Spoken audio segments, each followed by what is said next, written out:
Hello guys, म चाहिँ राजा मगर। स्वागत छ हजुरहरूलाई मगर ब्लगरमा। आज चाहिँ म मेरो छुट्टी थियो कि थियो, रुममा बोरिङ भएर चाहिँ आज म यता गार्डनतिर आएको छु। बोरिङ लागेर के गर्नु गाइज, यस्तै छ। अब काम नहुँदाखेरि पनि बोरिङ हुन्छ, अब काम हुँदाखेरि पनि अब झिजो हुन्छ।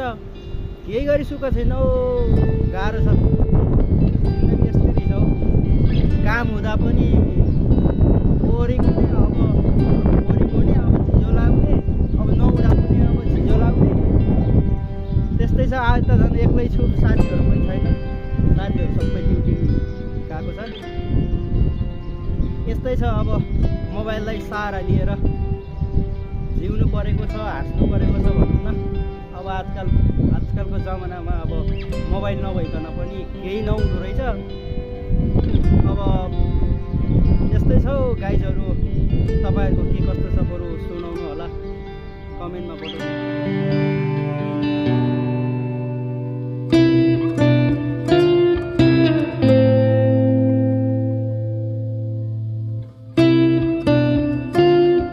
अब यस्तै छ, गार्डन यस्तै हो। उता भलिबल खेल्ने ठाउँहरू पनि छ।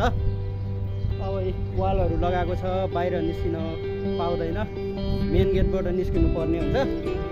म चाहिँ यता साथीहरू यता टाइम पास गर्नको लागि आउँछन्। टक्क चिसोहरू लिएर यसो पार्क जस्तै हो यो, पार्क भनौँ न। अब टाइम पास गर्न आउँछन्।